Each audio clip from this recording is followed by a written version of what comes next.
Vamos dar continuidade, então, à nossa análise dos circuitos magnéticos. Na aula passada, a gente definiu a lei de Ampère e falamos que a relação entre B e H era simples no vácuo e complexa em materiais ferromagnéticos.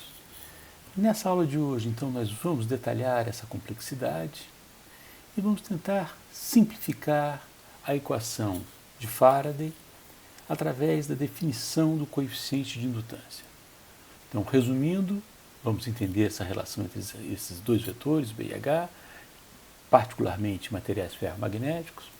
Vamos simplificar, tentando fazer uma analogia entre circuitos elétricos e magnéticos, e vamos definir o coeficiente de indutância. A gente viu, então, que no vácuo a relação entre B e H é óbvia, né? Eles são colineares, eu tenho um coeficiente que relaciona a densidade do campo com a intensidade do campo, que é um coeficiente muito pequenininho. O que a gente tinha dito era que eu preciso de muito H para, no vácuo, produzir pouco B. É interessante que produzir muito H, a gente viu na aula passada, através da lei de Ampère, eu preciso de muita corrente. Muita corrente sempre está querendo dizer calor, né? Então, conseguir melhorar essa relação entre B e H é uma coisa que é vantajosa para esses processos de conversão. E a gente melhora essa relação BH usando os chamados materiais ferromagnéticos. Supõe então que isso aqui seja um material ferromagnético, aonde eu produzo ou faço passar uma corrente.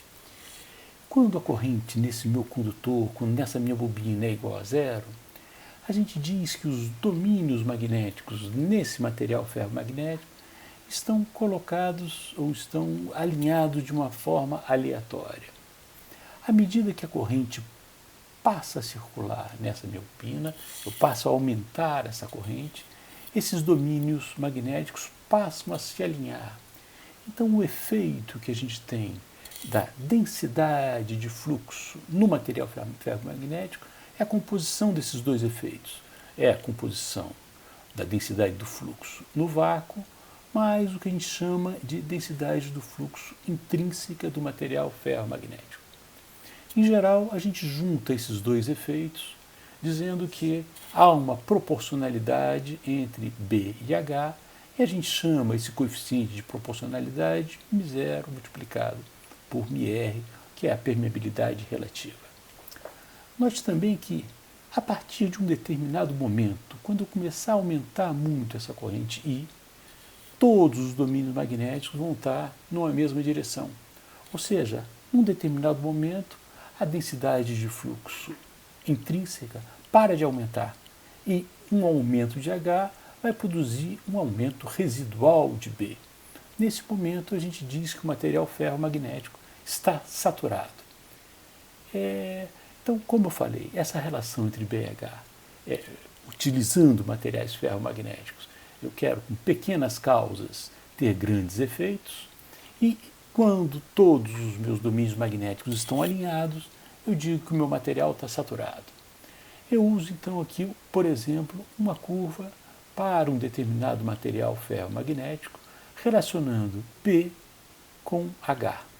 B sempre dado em Tesla, H sempre em ampere por metro. Observe que a gente tem duas partes claras nessa minha curva. Uma parte onde a relação BH é bastante linear e uma parte onde a minha relação BH é bastante saturada. A gente pode traçar essa curva de uma forma esquemática, né? Caracterizando as duas áreas e dizendo que nessa primeira faixa linear o coeficiente, né, de correlação entre B e H é um número que a gente chama de μ0μr.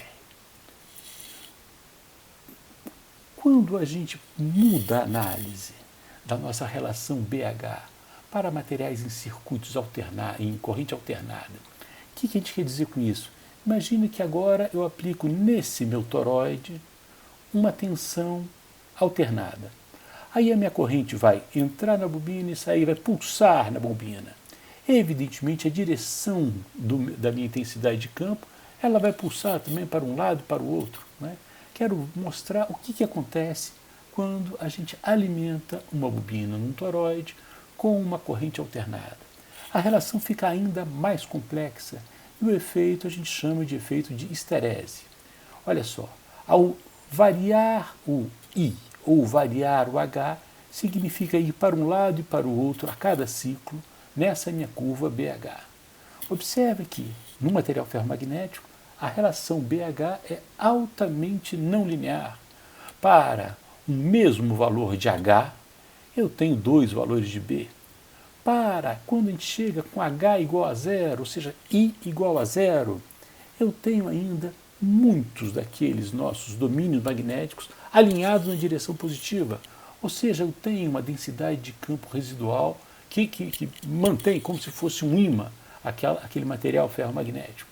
Então, essa relação não linear da minha curva BH, a gente chama da minha curva de esterese. Então, é bastante mais complicado quando a gente trabalha com a característica BH em corrente alternada, e esse processo sempre produz perdas. Vale a pena de tentar calcular, né, ou estimar quais são as perdas no material ferromagnético. E a gente volta aos conceitos básicos. A energia é a integral da potência no tempo. A potência, naquela minha bobininha, é a tensão vezes a corrente. A gente sabe quanto que é a tensão, porque a tensão é derivada do fluxo concatenado com o tempo. O fluxo concatenado é Nφ, N constante, N sai para fora. Eu sei que a força magnetomotriz Ni é igual a HL, pela lei de Ampère. Juntando este com esse nesse produto, integrando no tempo, a gente vai obter que a minha energia vai ser igual a área do meu toroide, nesse nosso exemplo, vezes o comprimento desse nosso toroide, portanto, o volume desse nosso toroide, que multiplica a integral de HdB. Quem observar a curva de esterese vai perceber facilmente que essa integral de HdB vai ser a área dentro da minha curva de esterese, dentro daquela minha curva H em função da densidade de campo B. E não é só essas perdas que acontecem quando eu estou em circuito alternado.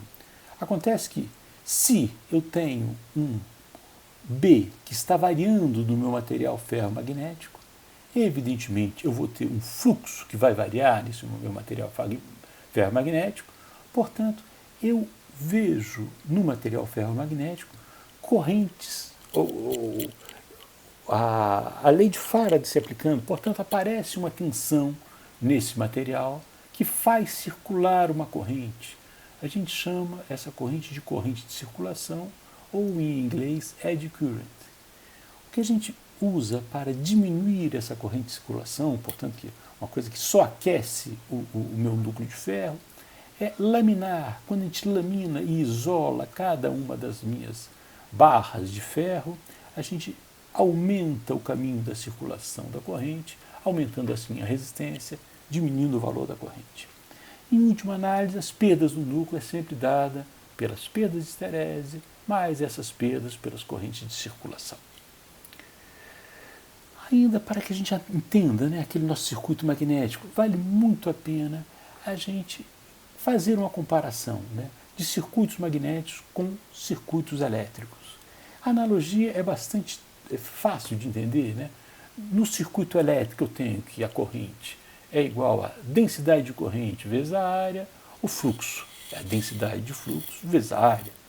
I e Φ são análogos, né, no circuito elétrico e no circuito magnético.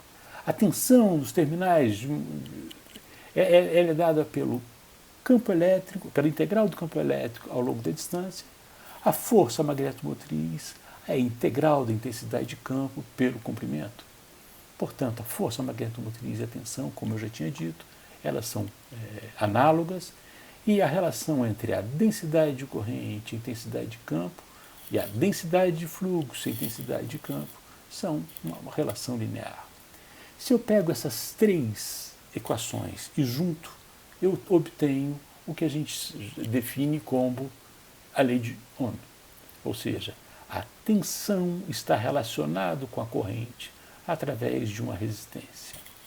Se da mesma forma eu junto aquelas três equações, eu defino uma relutância, como vimos na aula passada, uma relutância do caminho magnético, e a gente percebe que o fluxo, ou a corrente, está relacionado com a força magnetomotriz dividido pela relutância.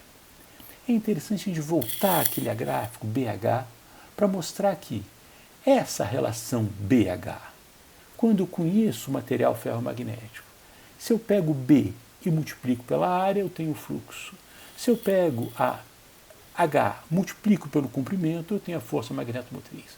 Portanto, a mesma característica BH, com uma mudança de variáveis, vira uma característica fluxo, força magnetomotriz, e a declividade dessa minha curva vai ser a permeância, ou o inverso da relutância do caminho magnético.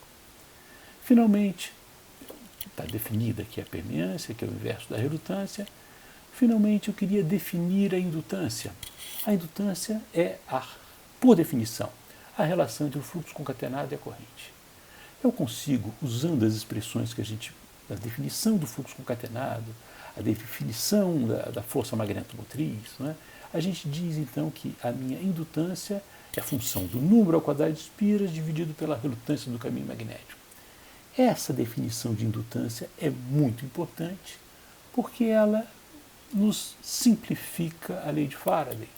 Note que a lei de Faraday agora passa a ser uma lei que relaciona tensão com corrente. Isso vai ser muito útil na nossa análise.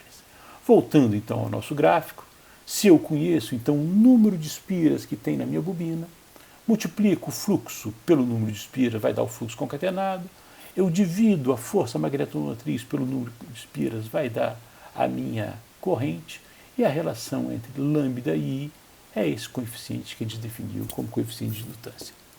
Era isso que eu queria dizer nessa aula, agradeço muito a atenção e até a próxima.